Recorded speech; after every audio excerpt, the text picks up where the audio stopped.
There was a lot of discussion over privacy at Hacker Summer Camp during DEF CON 33, not just about the US Kids Online Safety Act, KOSA, but also the UK's Online Safety Act, UKOSA, and now the EU's chat control. I even had the pleasure of listening to Naomi Brockwell, one of my biggest influences into creating content on privacy, speak on this very subject. Around the world, governments are looking for ways to weaken encryption and increase surveillance, always under the banner of protecting the children. Now, before we dive in, I have a quick ask. Please like the video, subscribe, and follow me on all of my socials down in the description below, as well as leave a comment on this video. It seriously helps independent creators push back against bad policy with good information. The EU's chat control proposal would scan private messages and photos, including those sent with end-to-end encrypted apps via client-side scanning or prior to transmission scanning. That's effectively mass surveillance of everyone all the time. Even recent drafts and compromises keep returning to scanning mechanisms that don't coexist and can't coexist with true end-to-end encryption. Experts and rights groups from EFF, the Electronic Frontier Foundation, to EDRI, think of them as the EU's version of the EFF, a organization which, by the way, I will always support. I'm a glad donor to, and you should check them out as well, too, along with Signal and Proton, have warned for years that mandated scanning guts encryption violates EU Charter Articles 7 and 8, privacy and data protection, and contravenes EU court rulings against generalized surveillance. Signal has said plainly it would leave the EU rather than backdoor encryption. Proton likewise calls chat control unenforceable without violating fundamental rights. This isn't fear-mongering. This is the cryptographic reality where we move to treat people as if they are latent criminals and everyone is presumed guilty, similar to the anime Psychopaths, which, if you haven't seen it, it's a great show. Go check it out. I think it's on Crunchyroll. Anyway, and yes, governments worldwide will point to the EU to justify their own scanning mandates. Once a democratic bloc normalizes mass scanning, authoritarian regimes can claim it as precedent. The UN has repeatedly emphasized encryption and anonymity as essential to human rights and free expression. Blanket restrictions are neither necessary nor proportionate. And here is the uncomfortable truth. Predators go where kids already are. That means parks and playgrounds in the real world and mainstream platforms in the digital world. They aren't hiding in encrypted signal chats. They're exploiting open, lightly moderated spaces like Roblox, Discord, and Telegram, which doesn't even use end-to-end encryption prior to the common belief. And I've just heavily discussed Telegram months ago and why I don't really like it. And I'll try to leave a card up above for all of you to check that out. But Roblox is facing a wave of lawsuits, highlighting failures to protect children. One case from the Louisiana Attorney General alleges Roblox is the perfect place to download PDF files. Can't say that word, but you know what I mean.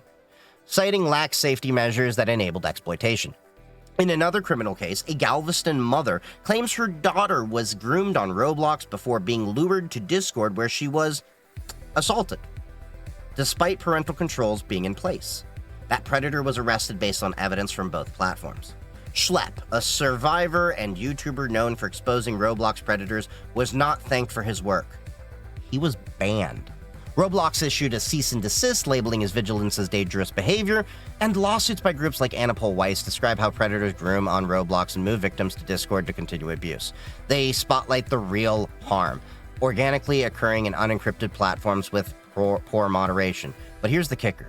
Lawmakers and regulators often frame privacy itself as the boogeyman, instead of confronting systemic exploitation happening in broad daylight, like Roblox monetizing kids through manipulative design or hosting games with adult content despite lawsuits and warnings. They shift the fear narrative to encryption. Editing Chief here. Since I originally recorded this video, there's been a renewed push for the Screen Act, which I didn't talk too much about in the rest of this video, and the Kids Online Safety Act. And here's the thing. These bills will not actually solve the problems they claim to fix.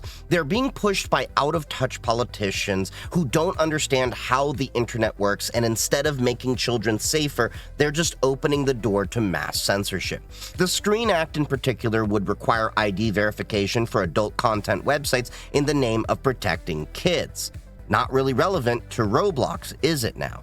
Now, several states have already tried this, and it hasn't worked. All it does is push people to VPNs, Tor, or darker, more sketchy sites where the content can be potentially far worse. And let's be honest, kids don't have IDs. That means parents would be forced to upload theirs, creating a giant database of sensitive personal information, which is just one breach away from disaster. But even if the tech worked flawlessly, this still doesn't address where kids are actually at risk.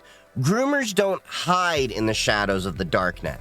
They go where the kids are: playgrounds, parks, malls, and yes, platforms like Roblox, which already dropped the ball completely when it came to safety and enforcement. Politicians would rather sell fear of the dark, the unknown, than face the reality that the real danger is happening right in the open. And I know this might be a controversial point, but I'm far less concerned about kids stumbling across adult content than I am about them running into predators in kid-focused spaces. Parents have been dealing with the "oh no, my kid found adult material" moment since long before the internet. My own mom was a sexual education teacher. When I turned 13, she actually got me a subscription to Playboy until I was 18. Why? Because she wanted me to learn early that adult content like that isn't a realistic representation of relationships, consent, or intimacy, but also understood I was a growing boy, and that those conversations needed to happen at home, not from politicians.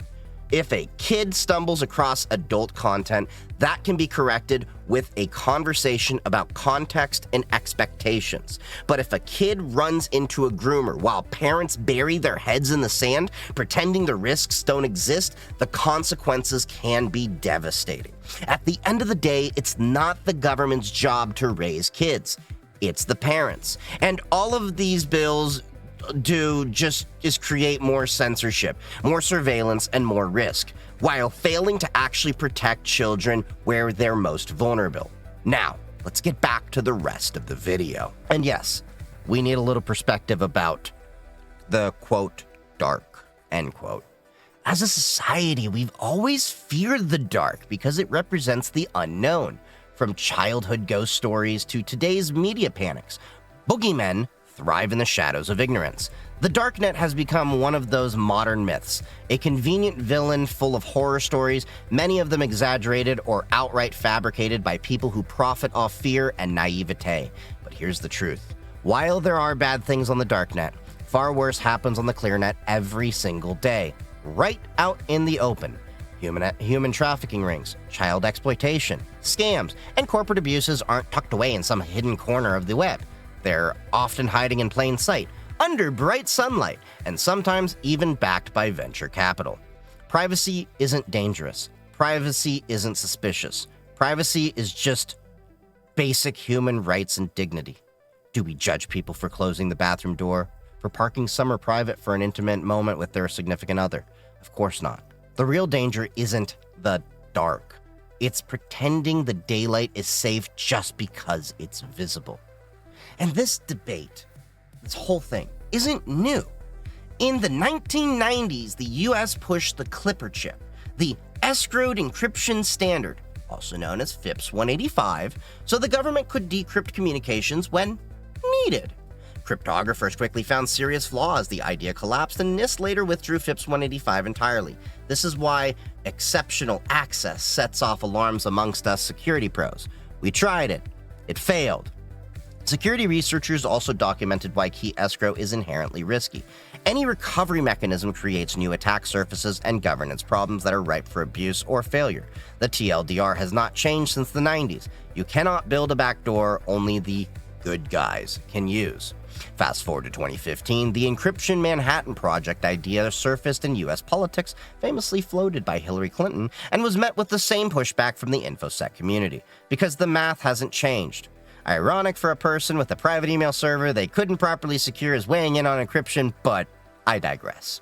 In Europe, EDRI likewise argues that state access schemes undermine rights and security. And history keeps proving this point. Salt Typhoon, a PRC-linked operation, abused telecom lawful intercept capabilities. built for government wiretaps.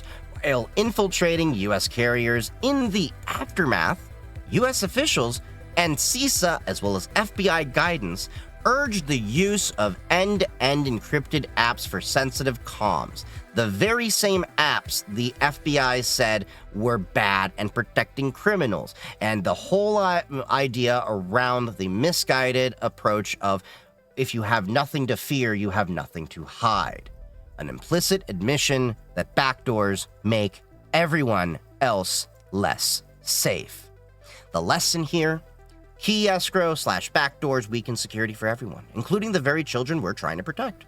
The expert consensus remains: mandate backdoors and you mandate insecurity.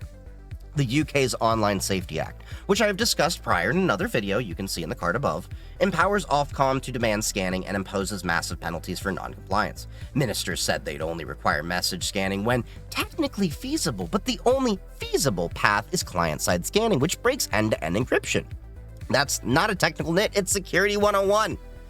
UKOSA also turbocharges age verification and platform blocking powers, raising grave risks to privacy, chilling speech, and creating giant new data collection honeypots. The debate isn't protect kids versus do nothing, it's protect kids without building a mass surveillance machine. The U.S. Kids Online Safety Act keeps returning with tweaks, as I have discussed in another video, which you can watch in the card above, but core issues remain: vague harm definitions, pressure to age verify everyone, incentives for broad content filtering that disproportionately impact LGBTQ+ youth and marginalized communities. Critics including EFF, CDT, ACLU, and others have warned about First Amendment problems and over-censorship. How far does the Overton window shift once the state decides to police harmful content to protect kids? We've already watched campaigns push to erase LGBTQ+ content under that banner. Today it's grooming, tomorrow it's wrong thing. This is how speech policing creeps.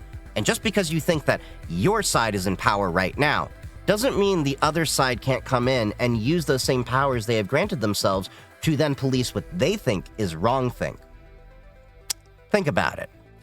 There's a huge difference between targeted remedies and bulk surveillance. The Take It Down Act, which I believe is now law as of May 19, 2025, criminalizes the posting of non-consensual intimate imagery, including AI deepfakes, and compels platforms to remove such content within 48 hours after a valid report, with the FTC enforcing compliance. This is not universal chat scanning, it's a targeted takedown framework. But that 48-hour clock is a double-edged sword. The tight deadline increases pressure to remove first, verify later, which is a recipe for false positives, and it's ripe for abuse, much like we've seen for years with the MCA takedowns, weaponized to silence lawful speech. Civil liberties groups warned during the bill's passage that the act threatens due process, invites over-removal, and could be exploited by the powerful to censor critics. Even supporters acknowledge the tight turnaround. Industry and legal analyses emphasize the 48-hour takedown obligation and the need for robust verification workflows to avoid erroneous removals, a non-trivial challenge at internet scale where identity spoofing and fabricated claims are quite common. On the flip side, victim advocacy groups like Brain champion the law as a fast federal path to relief, and that intention matters. Still, good intentions aren't enough if implementation chills lawful speech or invites malicious reporting. As the saying goes, the road to hell is paved with good intentions. We must guard against overbroad enforcement even as we help survivors. Bottom line, we can help victims without forcing everyone's private messages through scanners. Keep solutions targeted and verifiable, add real due process safeguards, notice, counter-notice, appeals, and resist building systems that are too easy to game. That, not mass scanning, should be the policy North Star. There are constructive tools on the horizon, or some that actually already exist now. Privacy-preserving technologies like fully homomorphic encryption, FHE, multi-party computation, MPC, zero-knowledge proofs, ZKPs, and private set intersection, PSI, are maturing. NIST and ISO/IEC are actively working on standardization. These can enable useful safety insights without exposing raw private data. We also learned from the Apple CSAM episode, even hash matching only for known CSAM, as is a common practice amongst many vendors and Apple just happened to be late to the party, was paused and later abandoned after efforts warned about scope creep and false positives, and the ease with which such systems can be repurposed. And even if I am more supportive of the hash scanning methods than full-on client scanning, that's a flashing red light for client-side scanning mandates. On the platform side, invest in trust and safety at scale, clear reporting avenues, rapid law enforcement escalation on public content, sting operations targeting groomers in open spaces, and meaningful youth safety design without mass interception of private communications. This is all how we slide into Minority Report, Psychopaths, and V for Vendetta, mandating device-level scanning, train society to pre-police everyone. Predictive controls today, thought policing tomorrow. That's Minority Report and Psychopaths energy. The slightest hint of wrong think draws penalties, and when the state uses protect the children to justify blanket surveillance, V for Vendetta stops looking like fiction. History shows once surveillance powers exist, they expand. Look at the Patriot Act and many other laws that have passed not only in the USA but elsewhere. And yes, this paves the way for digital book burning. We've already seen payment processors leveraged to financially censor lawful but controversial content and creators, deplatforming them without courts, a tactic championed by activists and sometimes encouraged by governments. That's why the US just issued an executive order against politicized debanking. But an EO is not permanent law. We need codified protections. So, where are we at right now? Well, to my EU viewers, contact your MEPs. Tell them to oppose chat control and any client-side scanning mandate. Use advocacy portals and the official Parliament directory. Be concise, be firm, but also be polite. To my UK viewers, contact your MP about UKOSA's encryption threat and intrusive age verification regime. Ask them to protect end-to-end encryption and pursue targeted child safety measures instead. To my US viewers, tell Congress to oppose KOSA and any bill that pressures platforms to age verify everyone or police lawful speech. Use official contact pages to reach both senators and your representatives. Civic engagement works. Calls and letters move votes. Make your voice heard. We all want kids to be safe, but treating everyone as a latent criminal, forcing scanners into our private devices, erodes privacy and security for all. Remember the Clipper chip. Backdoors don't stay good. Predators are thriving in open spaces. That's where resourcing belongs. And if democracies normalize mass scanning, authoritarians will happily follow suit and point to us as justification. If you found this useful, please like, subscribe, and drop a comment with your thoughts. Share this with a friend who cares about privacy, security, and real child safety. And as always, follow me on all my socials for updates and the soon-to-be Hacker Summer Camp debrief video. See you in the comments and on stream, and as always, happy hacking.